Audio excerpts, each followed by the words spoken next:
નમસ્કાર મિત્રો, આપણે ગુજરાતનો ઇતિહાસ ભાગ 4 લઈને આવી ગયા છીએ, તો વિડીયોને અંત સુધી જોતા રહો। અને હા મિત્રો, તમે હજુ સુધી આગળના ભાગ ન જોયો હોય તો ડિસ્ક્રિપ્શનમાં લિંક આપેલી છે, તો તે જોવાનું ભૂલતા નહીં। તો ચાલો મિત્રો હવે વિડીયો શરૂ કરીએ। મિત્રો, આગળના ભાગમાં જાણ્યું તે મુજબ વનરાજ અણહિલવાડને બેશક નોંધપાત્ર સામ્રાજ્ય બનાવીને મૃત્યુ પામ્યો। એણે વસાવેલ રાજ્યના સીમાડાઓ આજના ગુજરાતના લગભગ દરેક ખૂણા સુધી વિસ્તરેલા હતો। ઉત્તર ગુજરાત પર એની સર્વોપરી સત્તા હતી। એના પછી એનો પુત્ર યોગરાજ ચાવડા અણહિલપુરની ગાદી પર આવ્યો। એવું કહેવાય છે કે યોગરાજ ઉદાર અને સર્વગુણ સંપન્ન રાજા હતો। તેની પ્રજા પર તે કદી અન્યાય ના કરતો। રૈયત પૂર્ણરૂપે સુખી રાખવી એ તેનું લક્ષ્ય હતું। યોગરાજના સમયમાં અણહિલવાડથી પ્રજા સમૃદ્ધ હતી અને વનરાજે વસાવેલ અણહિલપુર પાટણ અત્યાર સુધીમાં તો ગુજરાતનું સુંદરતમ નગર બની ચૂક્યું હતું। સરસ્વતીના નીરમાં તેના મહેલોના પ્રતિબિંબો પડતા ત્યારે મનભાવક નજારો ઉપજતો। વળી જૈન દેરાસરોનો પણ ઠઠારો હતો। શિવાલયોની આરતીઓ સવાર સાંજ નગરને પવિત્રતા બક્ષતી। એક વખતની વાત છે, સોમનાથ બંદરે દૂરના વેપારીઓના જહાજો નાંગર્યા। જહાજોમાં કિંમતી ખજાનો ભર્યો હતો। મહારાજ યોગરાજના કુંવર ક્ષેમરાજે રાજની મનાઈ હોવા છતાં પોતાના સાથીઓને લઈ તે ખજાનો લૂંટી લીધો અને આમ પોતાને આશરે આવેલા મહેમાનોનું અપમાન કર્યું। નોંધ, પંચાસરમાં રાજ્ય નહોતું તે પહેલા ચાવડાઓ દરિયામાં ચાંચિયાગીરીનો ધંધો કરતા, વહાણોને લૂંટી લેતા। પરિણામે લોકો આ જૂથોને ચૌરા અર્થાત ચોરોના ટોળા તરીકે ઓળખતા। કાલક્રમે તેમણે આ ધંધો મૂકી દીધો અને ચૌરાનું અપભ્રંશ ચાવડા થયું।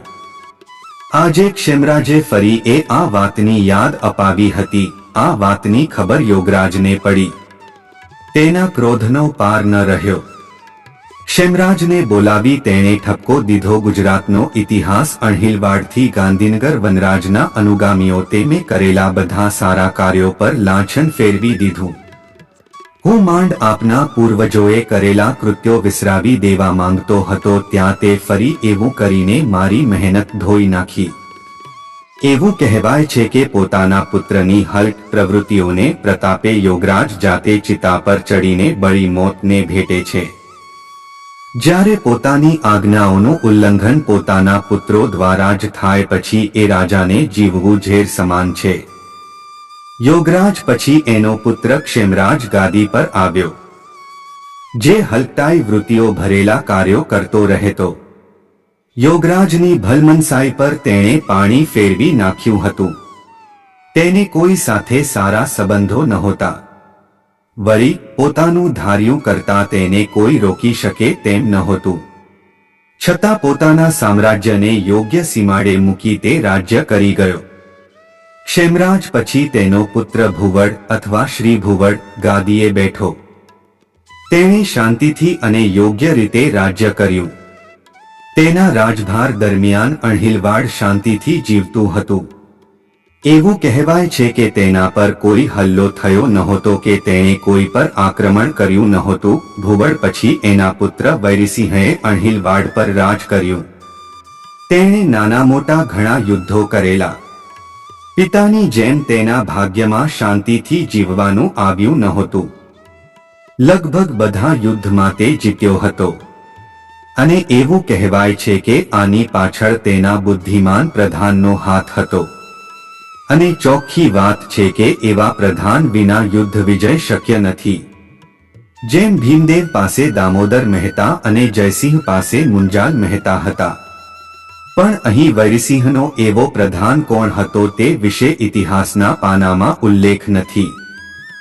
વૈરીસિંહ બાદ એનો પુત્ર રતાદિત્ય ગાદીપતિ થયો। એ પણ યોગ્ય રાજવી હતો એવું ઇતિહાસ કહે છે। અને રતાદિત્યનો પુત્ર એટલે સામંતસિંહ, ચાવડા વંશનો અંતિમ રાજા। તે શરાબી, મનમાની કરનાર અને આળસુ રાજવી હતો એવું કહેવાય છે। અને આ જ રાજવીને પ્રતાપે એક મહાન વંશ ગુજરાતની ભૂમિ પર અવતરવાનો હતો અને એની શરૂઆતમાં ગમે તે રીતે પણ સામંતસિંહ નિમિત્ત બનવાનો હતો. આખરે એ વંશ અસ્તિત્વમાં આવવાનો હતો જેની કીર્તિની નોંધ આખા ભારતે લેવી પડી હતી. તો મિત્રો, આગળના ભાગ માટે અમારી YouTube ચેનલ સાથે જોડાયેલા રહો અને વિડીયો પસંદ આવ્યો હોય તો વિડીયોને લાઈક કરો અને કોમેન્ટમાં તમારો અમૂલ્ય અભિપ્રાય જરૂર જણાવજો. જય માતાજી.